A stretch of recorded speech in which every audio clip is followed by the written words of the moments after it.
Commissioners and staff, I'd like to welcome you all to the November 16th, 2021 meeting of the Roseville Transportation Commission. It's nice to be back in person. Will everyone please put all of their personal electronic devices in silent mode? If anyone would like to follow along with an agenda, they're available at the end of the table there. And everyone at home watching, all meeting documents are available online at the city's website for the Transportation Commission. Anyone planning on speaking at tonight's meeting, please complete a blue speaker card and return it to the staff table. Lainey, can you please do roll call? Commissioner Birdsong. Absent. Commissioner Festerson. So, Commissioner Groff. Here. Commissioner Huskins. Present. Commissioner Eisenhower. Commissioner Probst. Present. Commissioner Radford. I'm here. And Chair Short. Here. All right. Commissioner Groff, will you lead us in the Pledge of Allegiance? Yes, everybody, can you stand for that? I pledge allegiance to the flag of the United States of America and to the republic for which it stands, one nation, under God, indivisible, with liberty and justice for all. Thank you. All right.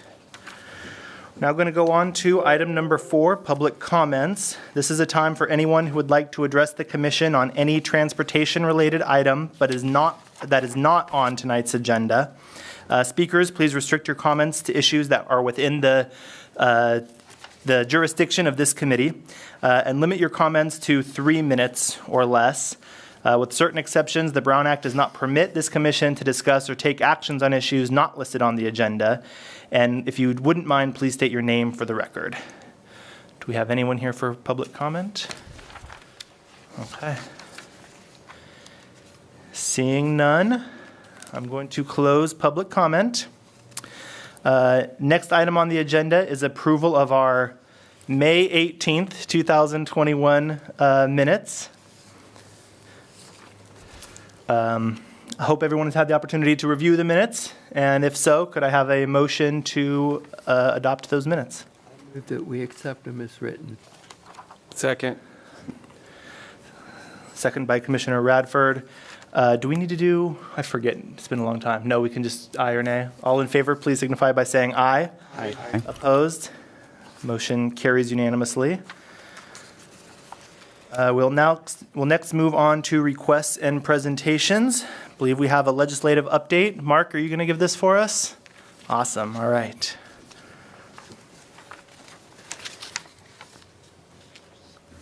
Good evening, Chair Short. Mike Dewar, Alternative Transportation Manager, and I'd like to welcome Mark Walensky, our Government Relations Administrator. He and I are going to give this report for you. Fantastic. Thank you, Mike. Good evening, Chair Short and members of the Commission. Once again, I'm Mark Walensky, the city's Government Relations Administrator, and I'm pleased to be here today with Mike Dewar and to discuss the recent legislative session and federal funding being considered by Congress with a particular focus on transportation. I wanted to begin our presentation with a brief review of transportation governance, as it's one of the components that lends to the complexities of transportation matters. Transportation governance involves a variety of federal, state, regional, and local agencies, including how funding is allocated to states and local governments. The federal government mainly provides funding and oversees certain safety requirements. Congress appropriates federal funding for transportation and establishes national transportation policy objectives. The main federal agency tasked with carrying out Congress's directives is the U.S. Department of Transportation. The state, regional, and local governments help fund, plan, construct, operate, and maintain different transportation infrastructure such as highways, streets and roads, transit systems, and intercity rail. And in California, the legislature sets the state's overall transportation policies, including establishing state revenue sources and expenditure priorities. The legislature typically appropriates a lump sum in the annual budget for different types of transportation projects, while delegating the authority to select specific projects to to various state entities and local governments. With respect to this year's legislative session, before going into the session, I wanted to share a brief overview of the city's state and federal advocacy program. As the Government Relations Administrator, I oversee the government relations team that is responsible for the city's state and federal advocacy program. A foundational element of the program is the city's legislative platform that outlines the city and each department's legislative and regulatory areas of support and concern. I provided a copy of that platform for you at the dais, and copies are also available for the public. In addition to advocating on legislation and regulation, the team also provides monthly updates and reports to the City Council's Law and Regulation Committee. With respect to this year's session, this year the legislature sent 1,104 bills to the governor for his consideration and action. Of those, the governor signed 1,038 into law and vetoed 66 of those bills.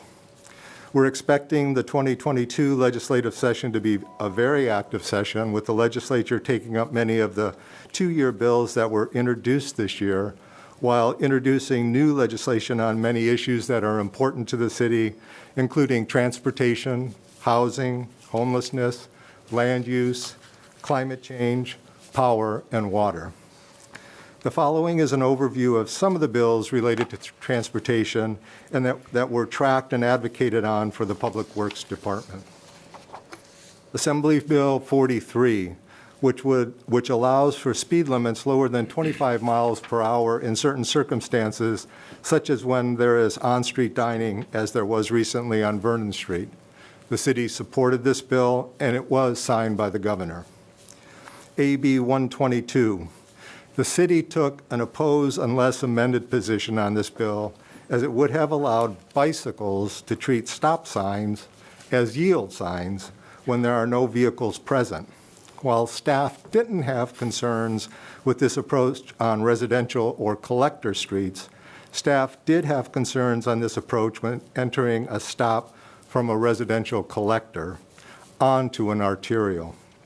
Even if the bicycle could manage to cross or join traffic, there are examples of when a vehicle is driving on an arterial and a bike comes out of a side street, very quickly it will cause the car to swerve, and that becomes a problem, particularly if there's a car next to the vehicle that swerves.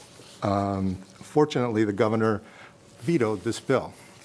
AB 1147, the city opposed this bill due to the potential loss of local control that would have occurred if the bill was enacted. Furthermore, the bill violated local control of land use decisions by holding active transportation funding hostage in order to meet state-desired land use. Similarly, the governor vetoed this bill as well. And then finally, AB 1238.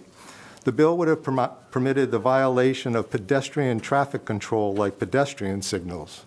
Staff was opposed to the bill due to the concern that it would have created safety hazards and liability issues, and the governor similarly vetoed this bill as well. And so at this time, I'd like to hand the presentation over to Mike. All right, thank you, Mark, and good evening, commissioners. I'm going to do the next slide, which begins our discussion on federal legislation. And in particular, I'm going to talk about the federal COVID-19 relief bills as they affected transit funding. So there are 3 relief bills and that have happened since the COVID-19 pandemic began. And when that happened, the federal government recognized that the social distancing and remote work measures that were initiated in March 2020 for the pandemic, they would significantly impact resources for both private sector and public sector. And to that end, the 3 bills that have since been passed provide relief and stimulus funding. Among many other components, each of these bills included funding for public transit with the goal set by the Federal Transit Administration, or FTA, of maintaining transit operations and keeping the transit workforce employed and intact by offsetting losses in fare revenue and other revenues. The funding has included April 2020 CARES Act with almost $2.7 million to Roseville. The January 2021, what we call the CRISA, which was Coronavirus Response and Relief Appropriations Act, with about $1 million to Roseville Transit, and the American Rescue Plan Act of April 2021 with $2.6 million to Roseville Transit. So the total is a little over $6 million in relief funds. We've already used the CARES Act allocation of $2.67 million to support transit operations in fiscal year 2021. We anticipate and are hopeful of using the balance of these funds to support operations in the next 2 fiscal years. With that said, our use of these and other FTA funds in the coming years may be complicated by an issue surrounding the California Public Employees Pension Reform Act of 2013, or what we know as PEPRA. This act, the PEPRA Act, puts a cap on pension benefits California local governments and transit agencies may offer their employees. Local transit unions have identified this as an unfair barrier to labor negotiations. And the catch here is that the U.S. Department of Labor has to certify all of our FTA grants. The U.S. Department of Labor recently sided with the unions and has announced that it will not be certifying FTA grants for California transit agencies. And this is pending the outcome of a lawsuit that is actually, I believe, in court at this time. So we believe that this will effectively halt the flow of FTA funds to Roseville until this issue is resolved. So that includes these relief bill funds, the last two, the CRISA and the ARPA funds. It also includes some other funds that we typically receive as what we call fair share funds that we have targeted for transit bus purchases. So we are evaluating the impact of this on our current and upcoming budgets. We're looking at ways to possibly try to get a grant submitted quickly and maybe beat the some timelines that apparently are out there for the lawsuit. But we're not sure exactly if that's going to come through. So we'll be working with our finance team to evaluate our next steps if the grants do get held up because of this. Mark, back to you. Thank you, Mike. And we can also report, we just learned today that Governor Newsom, Senators Padilla, and Senators Feinstein have sent letters to the U.S. Department of Labor asking them to withhold their determination. Along with the pending lawsuit, there's also that action has also taken place. So I want to let you know that those letters have been sent. With respect to federal funding, I'm sure you haven't read about it or heard about it on the news over the last, probably the last 2 months, 2.5 months. But as a recap, in September, after the House passed the Infrastructure Investment and Jobs Bill, the Senate passed the Senate Democrats' $3.5 trillion fiscal year 2022 budget resolution, which is now known as the Build Back Better Act. At this moment, President Biden is meeting with House Democrats to announce an agreed-upon framework on this bill that is mostly a social spending reconciliation package. It's expected that the bill will have a price tag somewhere in the $1.5 to $2 trillion range. Even if the framework that can pass the House and Senate is agreed to, the bill is still far from becoming law. However, these two bills are important to the Public Works Department and its transportation-related work. While much of the federal dollars are geared more toward large projects on the federal highway network and not local roads, the bills will provide reauthorization of formula-based programs like the Regional Surface Transportation Program that is frequently used to resurface the city's major roadways, and the Congestion Mitigation Air Quality Grants that are also used for projects like roundabouts, sidewalks, and bicycle facilities. The bills will also provide some competitive grant opportunities for bike facilities, pedestrian improvements, bus and fleet electrification, and nearly $85 billion nationwide for electric vehicle charging infrastructure. While the infusion of funding is certainly welcomed, it will not eliminate the funding challenges the department faces to meet the demands of maintaining, improving, and constructing new elements of the local transportation infrastructure. It appears that certain formula funding programs would be replenished by the new funding, but it doesn't seem that the funding levels would be increased. There may be other funding opportunities that will occur once the final legislation is passed and signed by the President, which will ultimately require a deep review and analysis to fully understand how the funding can be used to support the department's transportation goals and objectives. And then with respect to the Infrastructure and Investment in Jobs Act, so as you know, the President signed the $1.2 trillion Infrastructure Investment in Jobs Act on Monday the 15th. The bipartisan deal focuses almost entirely on physical infrastructure projects that will move to rebuild parts of American society and take action on longer-term issues like climate change. The bill also includes a full surface transportation reauthorization bill. The roughly $1.2 trillion measure is split almost in half between two components: a 5-year surface transportation reauthorization to continue upon the expiration of the previous authorization known as the Fixing America Surface Transportation, or FAST Act, and roughly $550 billion in additional investment in infrastructure, generally intended to be spent over 5 years, more than half of which will go toward transportation. It's worth noting that much of the money will be distributed either by formula or competitive grant announcements, which can often lag several months after enactment. In case of the new programs, grant solicitations will likely take longer to become active than for a program that has already been in place. As Mike was talking about the ARPA funds, you know, we saw those funds and it was a rush to get to the money, and the money became available in terms of the Washington process almost immediately.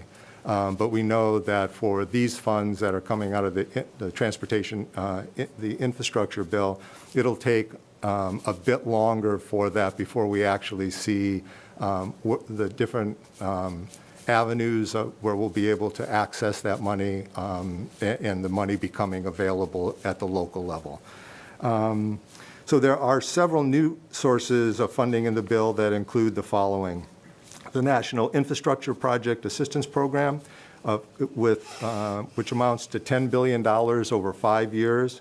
In part, it's to provide grants to carry out projects that would generate national or regional economic mobility or safety benefits, such as highway or bridge projects and public transportation projects.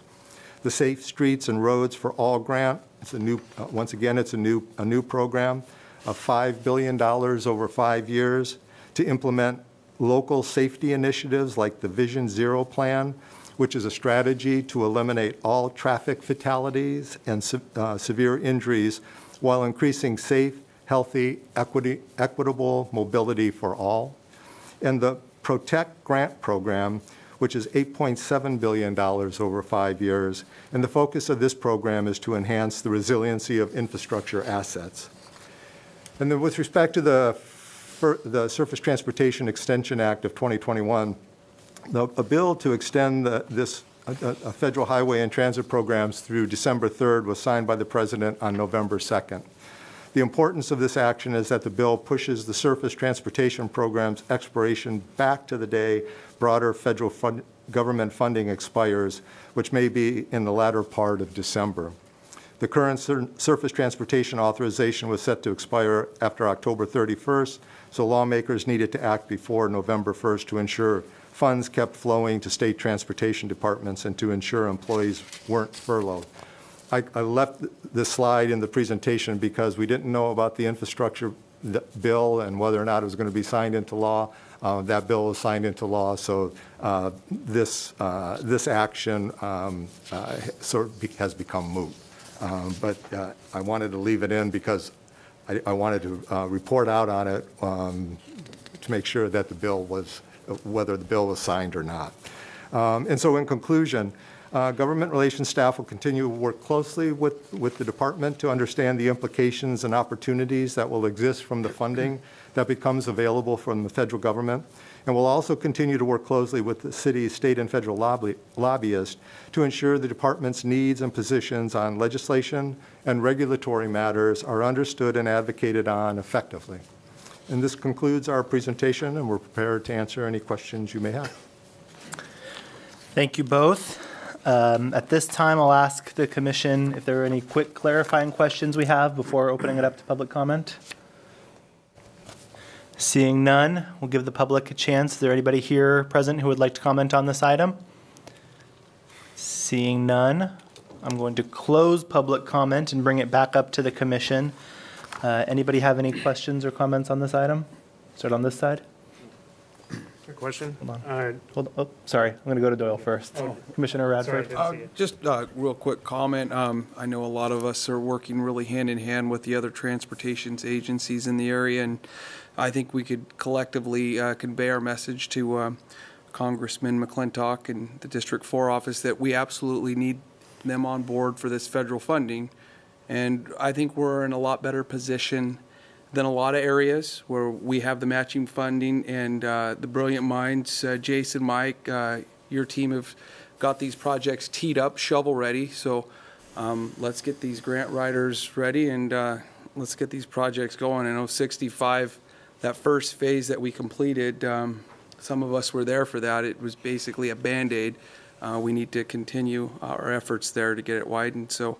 And there's plenty of other projects, but want to make sure that we're primed and ready for it. I know sometimes these projects, these bills get passed, and we don't always make that ask to our folks in Washington. So let's just collectively make sure we're doing that. And good job and good report. Thank you. And thank you for those comments. And I can share with you that, we have an excellent relationship with the congressman. And his staff. And, we're never shy about asking. We don't, we are just as within the political sphere, we don't always get the answer we want, but we will also always engage with him and make sure that we make the request. Thanks, Mark. Commissioner Ruff. Yeah, so I'd like to echo Commissioner Radford's sentiments about having the perspective that the city is ready to take on these challenges. And thank you for all your work in that regards. From the perspective of the residents, I think one of their biggest concerns would be when these challenges or these changes do come about, that the city is ready to fairly give good notice to them about the changes. It comes all the way down to maybe even signage related to AB 43 about, so what are the signs going to look like, if there's any guidance from the state on how to implement this, and what kind of notice that's going to be put out to drivers, kind of just following all the way down to what everybody out on the streets can expect. And so just a perspective of mine that I've already heard from other people. So thank you. Thank you. Commissioner Probst. No questions. Thank you. First of all, I want to echo the sentiments. I think you did a fantastic job of explaining this, much better than anyone I've seen on cable news, that's for sure. I don't know if that's a high compliment or not, but I do have a couple of quick questions. Mark, you talked about some of the bills that got vetoed by the governor. Are you expecting to see some of those bad bills come back this year or in later years, or? We haven't had the sense. There was one bill that was vetoed that I didn't put on the list. It was Senate Bill 556, and it's a bill that has to do with the ability for telecommunications companies to access the city's vertical infrastructure, including street lights and street poles, and to be able to put their small cells on those poles. The bill passed through the legislature, and the governor vetoed it. And that would be, I don't think any of the bills that I presented tonight will be coming back But I suspect that SB 556 will resurface next year. I think this is the third time that they've made this effort, and there's been changes to the small cell requirements at the federal level.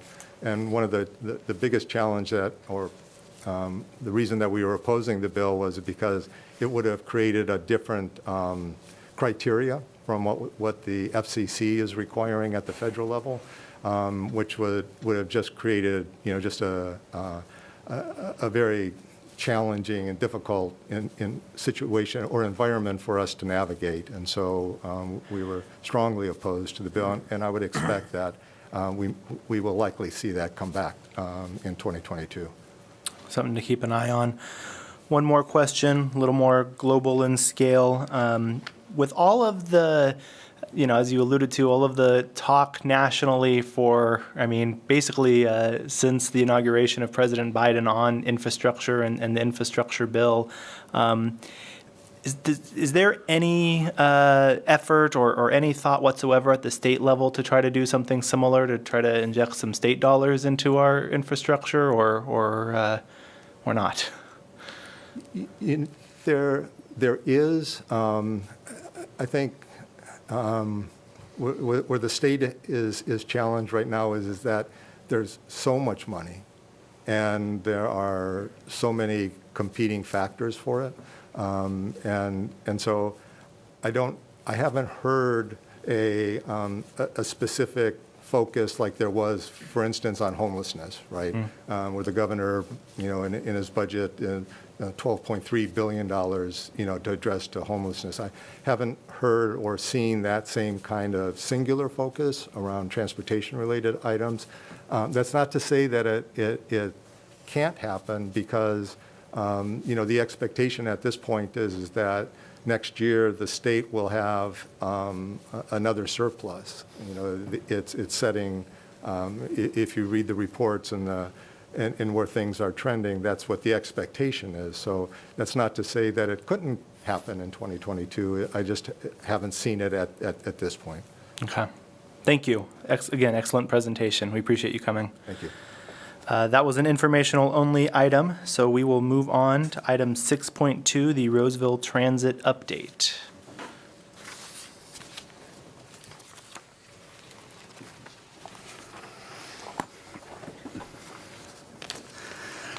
Good evening, Commissioners. The item before you is the Roseville Transit Ridership update, as well as an update on a few of our key planning items. The ridership numbers cover the last fiscal year, which was July 1st of 2020 through June 30th of 2021. As noted in your report, the financial performance measures are not part of this report, but will be provided to the Commission as part of a year-end transit performance report. The reason for this is that Roseville Transit's operating revenues are received as installments and reimbursements throughout the fiscal year.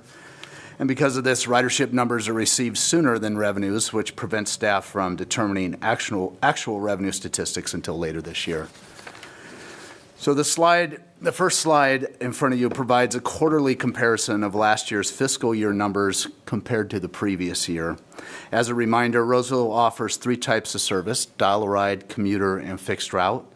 The slide at the top numbers provide overall ridership figures, and then below that we break down the ridership numbers for each of the three services. So as you can see, the COVID pandemic continues to impact ridership numbers.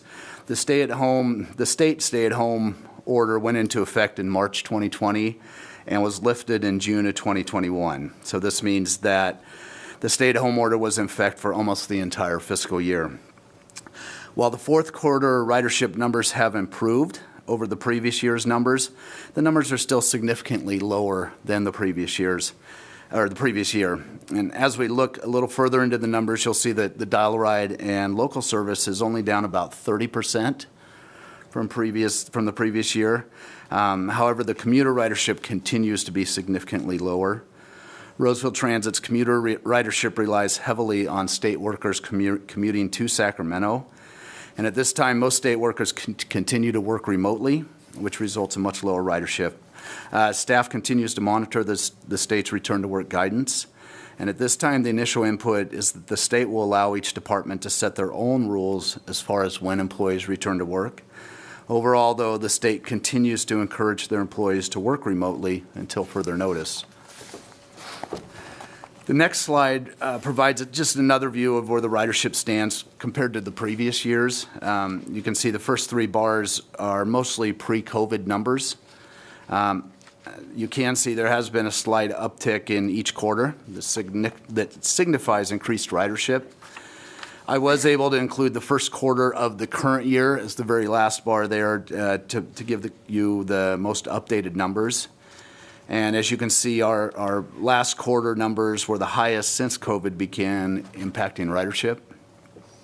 So while we're optimistic that ridership will eventually get back to historical numbers, we are in the same boat as practically every other transit agency in the country, wondering if things will ever get back to normal or if we're beginning to see a permanent change in travel patterns that will continue to impact transit. I mentioned last time we met, according to the American Public Transportation Association, or APTA, it's anticipated that ridership in 2022 and 2023 will remain lower than the 2019 pre-COVID numbers. So as I transition into updates to some of our key planning projects, please understand that these projects are connected to the ridership numbers we just reviewed. Staff's goal at this point is to not simply wait to see what ridership will do. Instead, we're using the current situation as an opportunity to look at possibly doing things differently as far as our transit services are concerned and what we're providing to our residents. So the first planning project that we're actively engaged in is initiating a microtransit pilot program within the city of Roseville. As reported to the commission last time we met, staff is working with the other Placer County transit operators to hire a company to evaluate and ultimately implement a microtransit service in Placer County, including somewhere within the city of Roseville. And as you can see from the slide, the microtransit is, flexible transit. It's essentially a microtransit. It's like using Uber and Lyft to carpool, and it's being successfully implemented at transit agencies throughout the country. Placer County has taken the lead in releasing a joint RFP to seek proposals to do this work. We expect the selected company to be on board and working on this demand service early next year. The first step will be to recommend a selected area within Roseville to implement a 2-year pilot program. If successful, staff will then plan on expanding microtransit opportunities to other locations throughout the city.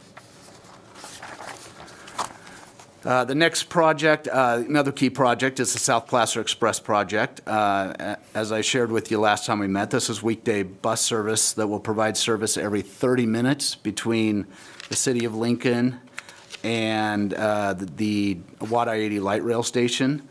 The service will have one stop in Lincoln, and then 3 stops in Roseville before traveling down the Interstate 80 corridor to the light rail station. The service will be operated by 5 electric buses, and it provides South Placer County residents greater access to key destinations in the region, such as the Galleria, medical facilities, and the light rail station. The current timeline is to purchase the new buses early next year and to begin service in spring or summer of 2023. The next project is reported, as reported last time, the city is in the process of purchasing electric buses to replace existing older diesel buses, as well as build an electric charging station at the city's courtyard. In 2018, the California Air Resources Board mandated that California transit bus fleets must be zero emission by 2040. They also mandated that all bus purchases beginning in 2029 must also be zero emission buses. So Roseville has begun the process by recently issuing purchase orders for the first 5 electric buses that will replace older commuter diesel buses. Those 5 buses are expected to be delivered in October or November of 2022. And the contract for designing the charging station at the depot has been awarded, and the design is now at 100%. So construction of the new charging facility is expected to begin in spring of 2022, with the completion later that year to coincide with the arrival of the first 5 electric buses. So the last item to share with the commission this evening has to do with the Caltrans grant that Roseville recently applied for. This grant seeks funding for a comprehensive operational analysis, or a COA, of Roseville Transit. The COA will analyze Roseville's existing bus services and will look at ways to improve the services to make transit a more viable option for city residents. The COA will analyze the changed travel patterns of city residents and recommend opportunities to redefine or modify our existing dial-a-ride, local, or commuter services. In addition to examining our existing transit services, the COA will research the expanded use of microtransit to determine the proper balance of services to best serve the community. So the requested funding comes from a highly competitive grant program. So because of this, there are no guarantees that Roseville will receive the funds. However, if we are unsuccessful in receiving these grant funds, staff will continue to look for opportunities to fund and implement the COA. We will keep the commission updated on the status of the grant, and if we are successful in securing the funds, a more detailed presentation will be forthcoming, and the commission will be actively involved throughout the process. That's it for my report. Thank you. Thank you, Ed. I'll look quickly to my fellow commissioners. Do we have any quick clarifying questions before opening it up to public comment? Seeing none, is there anyone here from the public who would like to weigh in on this, ask questions? All right, then I'm going to close public comment, bringing it back up here. Commissioner Probst, we'll start with you this time. Anything? No questions. Commissioner Ruff? Anything? Just a comment. Thank you for not taking a wait-and-see approach for these future challenges that are coming up, and trying to wait and see what our new norm is, and then making decisions based on that in a couple of years. Because as we see, it takes a year plus just to get a few buses here to make those big challenges happen. So I really appreciate that. Thank you. No comments? Commissioner Eskin? Got a couple. How soon are you looking at opening the Sierra College route again? I believe they're open for in-house learning right now. So if they are, that's something probably needs to be put back in quickly. And then the next question in all of these numbers, how much deadhead are we running? And then third, the charging stations, are they going to be free? Well, I can take a crack at answering a couple of those, and I'll start with Sierra College. We're actively engaged with the college, and at this point, the way they're describing their return to school is they're about 50% beginning in January, and then in the fall semester of 2022, assuming that things keep progressing smoothly, they anticipate going back to near normal in-person learning. So we are targeting before the return in fall 2022, so that'll be August, to reinstitute the Sierra College routes.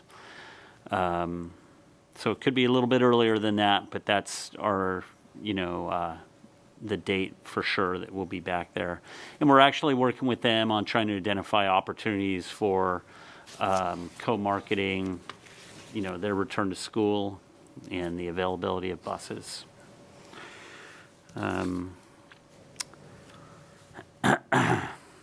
Deadhead hours. We may have to get back with you on that, unless Rich, do you have a? No. Okay. We will get back with you on that. That is part of some of the reporting that we do, the total vehicle hours compared to vehicle revenue hours. So we'll share that with you. And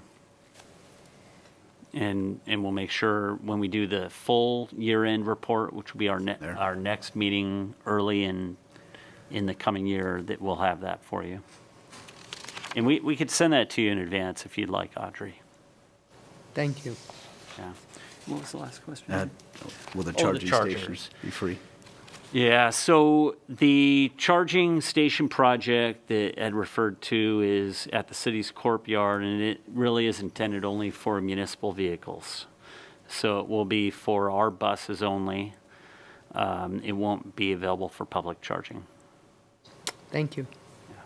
Will your department have to pay Roseville Electric Utilities? Yes. We'll be paying them just So like it will not be every other industrial user does, so. They are, however, providing us some support for some of the charging facilities through their normal rebate program. So we do have that benefit. I have a couple of additional questions.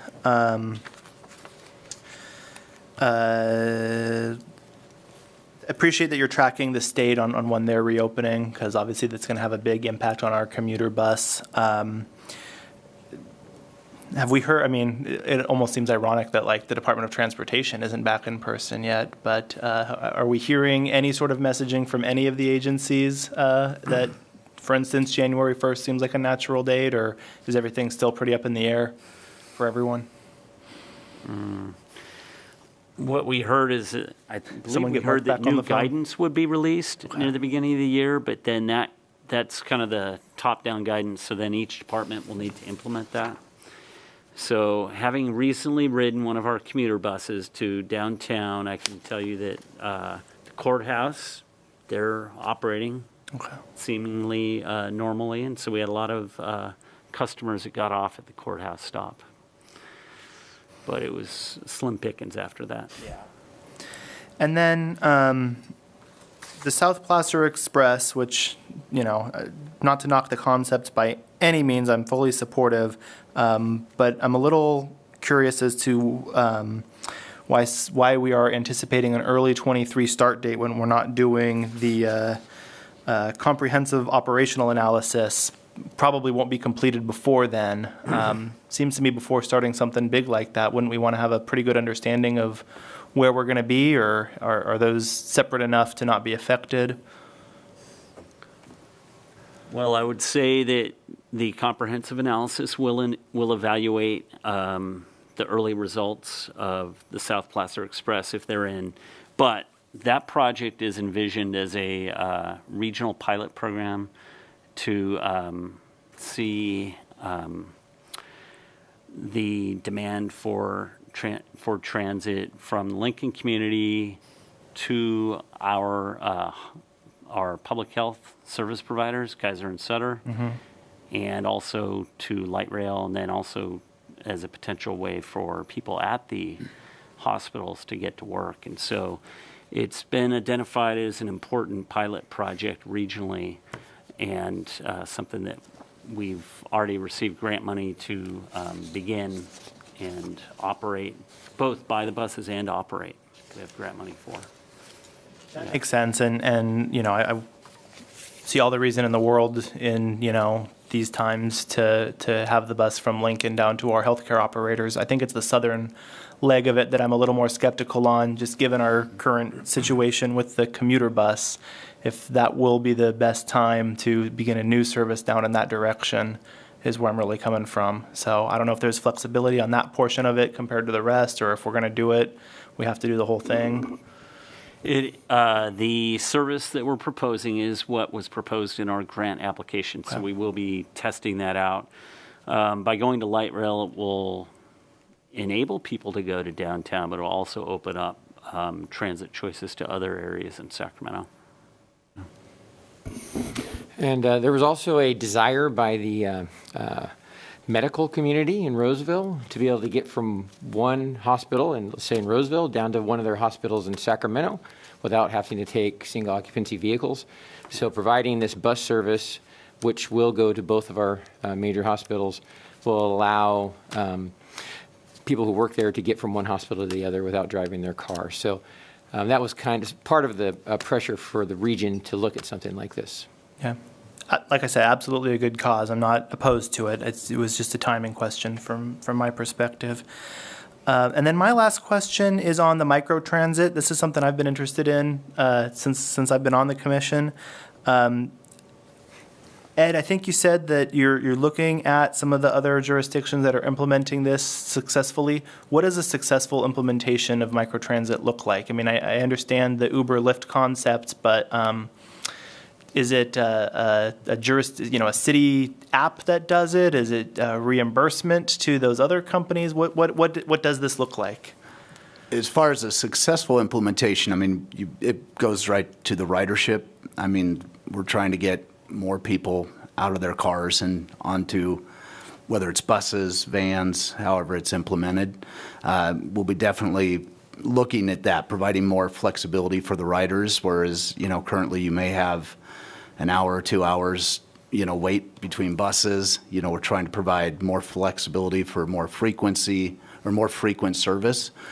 So that's how we'll be looking at the success, but there are other aspects of it, such as, the resources that are needed to implement it, and that's part of what this RFP will do, is to kind of look at what will be needed, to support not just the pilot program, but if successful, we're hopeful that we can expand it, and at that, we will have to be looking at resources as far as additional vehicles and operators, things like that.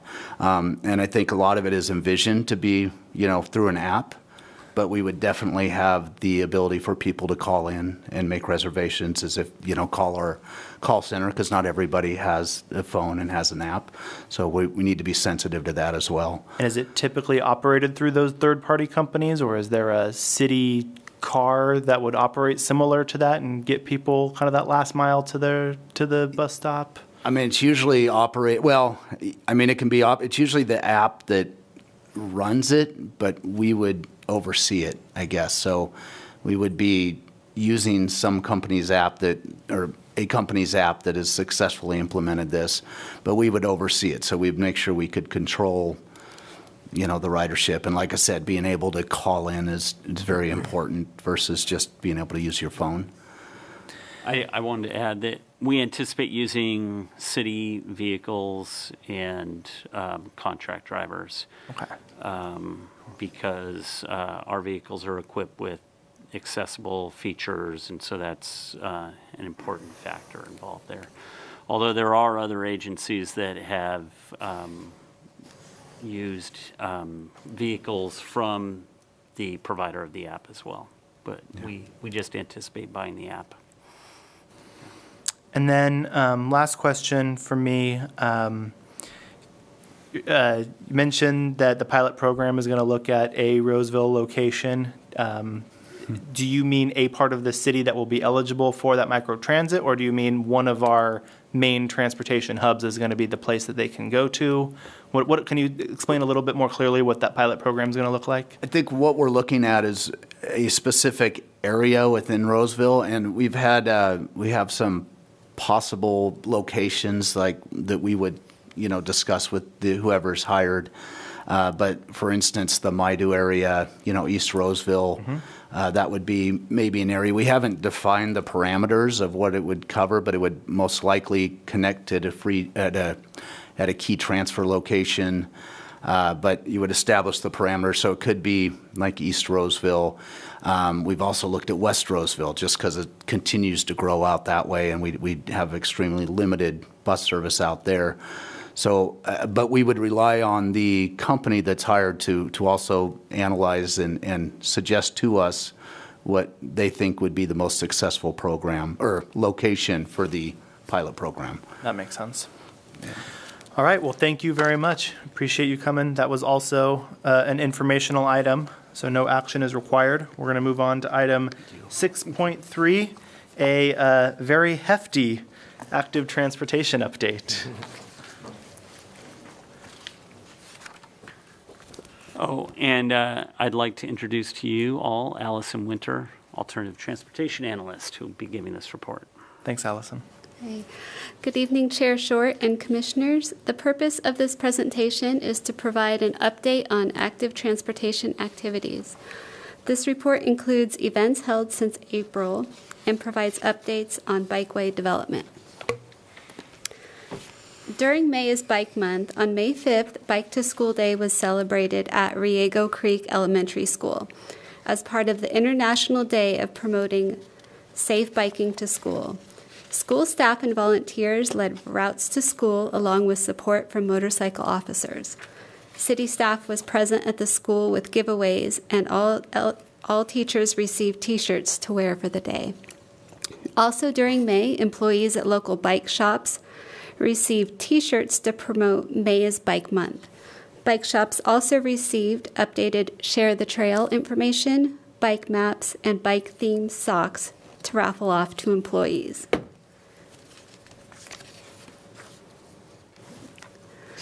Mr. Jim Day was celebrated on September 3rd to honor Mr. Jim Mather's 15 years of service as a crossing guard at Thomas Jefferson Elementary School. Pictured here are members of the school and the community that came together to honor Mr. Jim's service and his dedication to the students.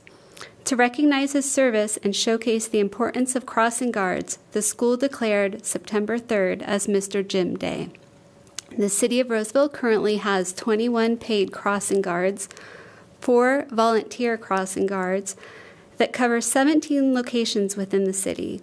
Information about becoming a crossing guard is available on the city's website. On October 6th, 12 Roseville school districts participated in Walk to School Day, an international day of promoting safe walking and rolling to school. Students were encouraged to meet volunteers or school staff at starting points and safely walk to school as a group. To rally school spirit and encourage participation, school volunteers passed out giveaways and one school principal dressed up as a traffic cone.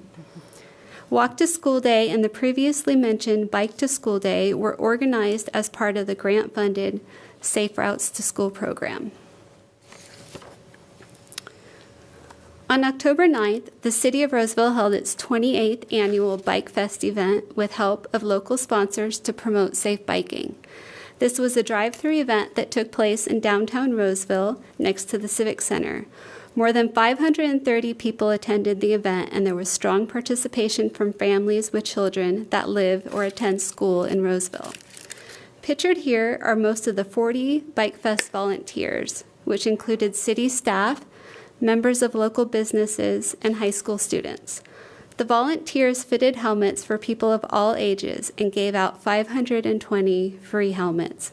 Attendees also received bike safety accessories, bike safety educational materials, and giveaways from local businesses.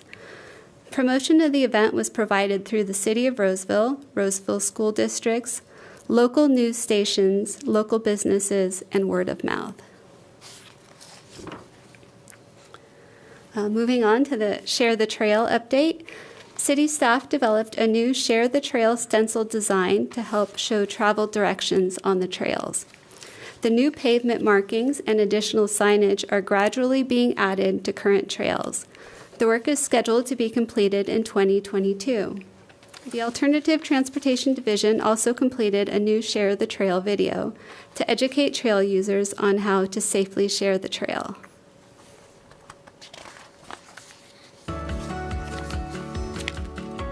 Whether you're on foot or on wheels, it's important we all share the trail. Bicyclists ride on the right, and pedestrians keep left. The rules of the road require bikes, like cars, to travel on the right.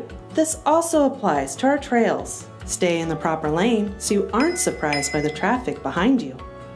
When a cyclist approaches, step towards the shoulder to allow extra room for passing. If you stop and take a break, don't block the trail. When walking in a group, stay in your lane. Spreading out across the trail blocks traffic. If the trail is crowded, walk or ride single file to allow others enough room. Travel at a safe speed, especially when approaching intersections, hills, curves, and bridges.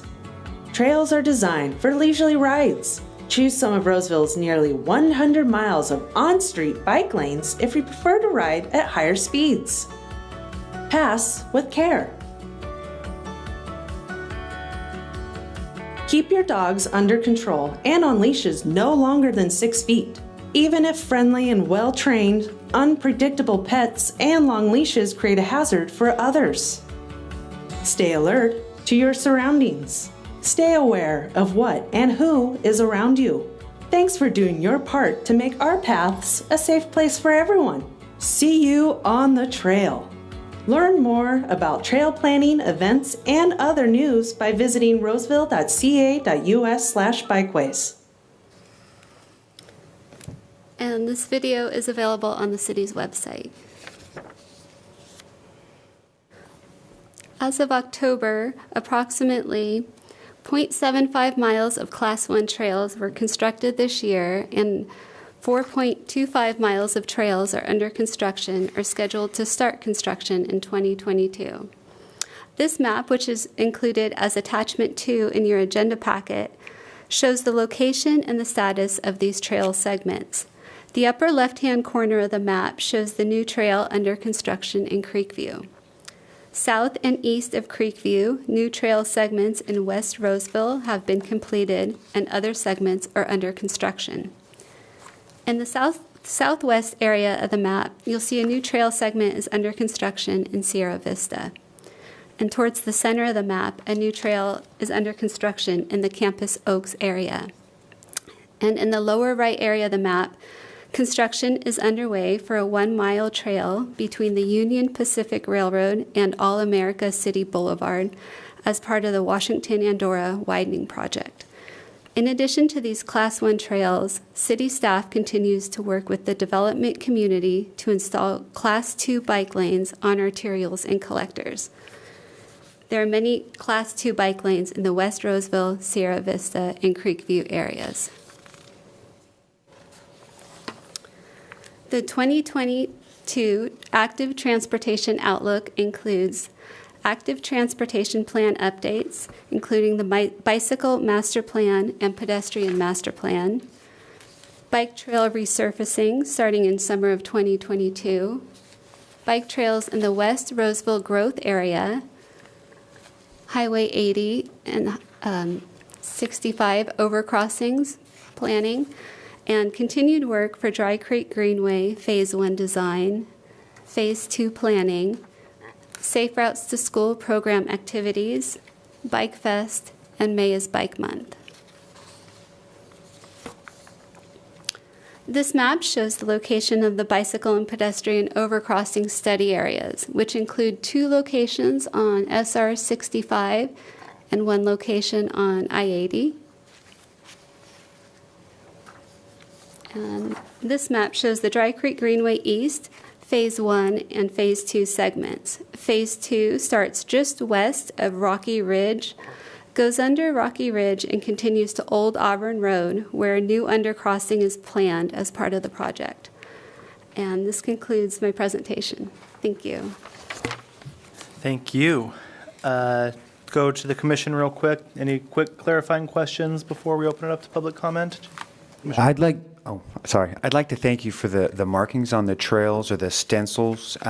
As a frequent user of the trail, I really appreciate that, because a lot of the time we're all out there and sometimes it's a little vague, and sometimes we even discuss with each other, what does that mean? I think that with the 4 markings, bikes on the inside and people on the outside, is perfect. So thank you. That really does make a difference when people are speeding down there and they have a different perception of what the rules are than you are. So you do. So thank you so much. That helps a lot. Thank you. I would ask we keep it to clarifying questions until we go to public comment. Oh, yes, absolutely. Any of those from the rest of the commission? Okay, I'm going to turn it over to public comment now. Would anybody in the audience like to address the commission? Please come forward if you wouldn't mind stating your name, and please try to limit your comments to 5 minutes. Sure. Hi, my name is Derek Pell. I'm a Roseville resident, over other side of Royer Park.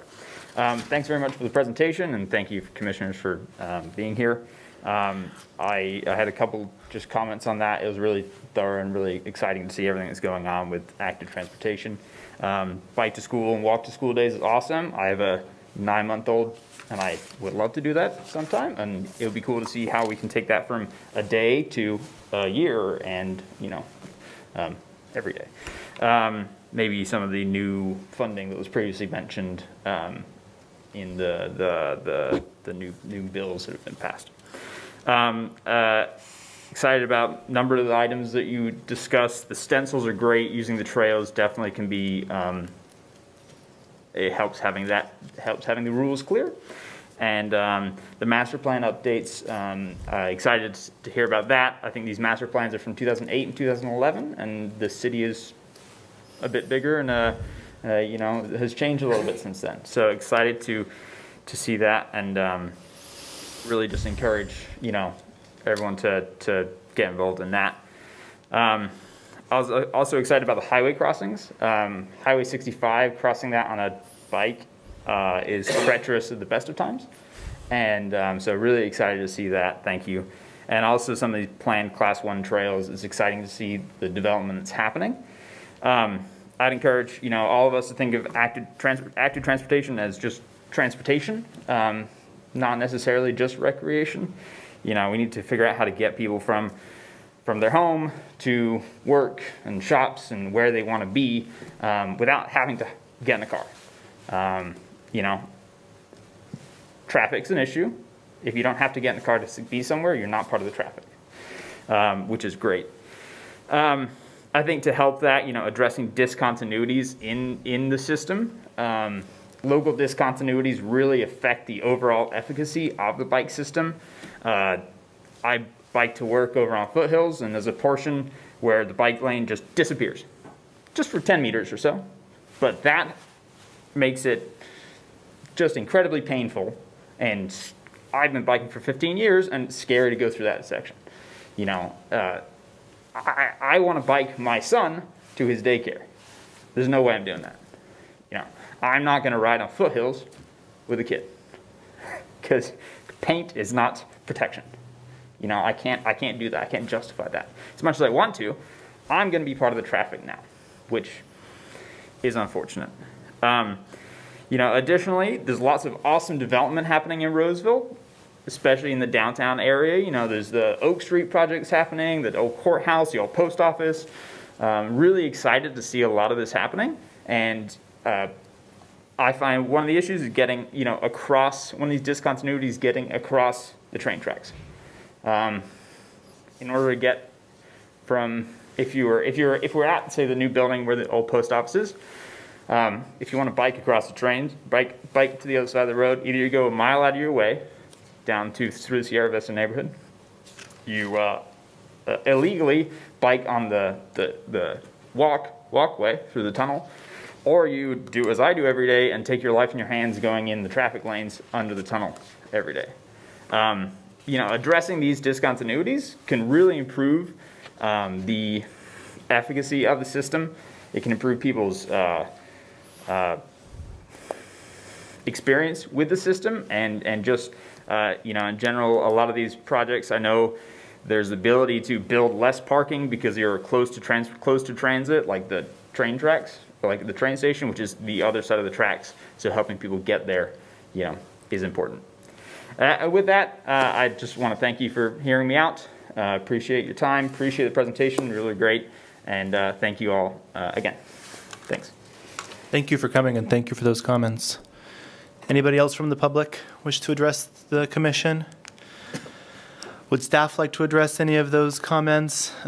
Specifically, I'm thinking the work that's being done at the Washington Andorra crossing. We're putting in the bikeway there, or looks about done from what I've seen, right? So we are doing a new Class 1 bike trail along Washington Boulevard from it includes the existing undercrossing of the rail tracks between Diamond Oaks and Derrick Place. So it's really taking advantage of an existing crossing of the rail yard, or of the rail tracks there, and extending down to All-American Boulevard. So that is, key improvement. I think Mr. Pell may be referring to the larger rail yard, and how do we get across that? And that's a challenge that, we've been faced with for years, and the solutions are, they are challenging. I will say we have the Dry Creek Greenway West project that envisions a new opportunity for bicyclists across the rail yard, in basically a protected bike path on Foothills Boulevard. We've spoken about that before Yeah. here at the commission. So that's one of the things that we have in mind. But I think, the comment is noted that there is a, big distance between there and, let's say, right here. Yes, thank you. Commissioners, any further comments? Start with Commissioner Groff. Radford? I'd just like to say kudos for the great programs you put together. Really good. Well, thank you. And I'll just, say it's a, real team effort. I mean, from staff and engineering, Allison and all our alternative transportation team.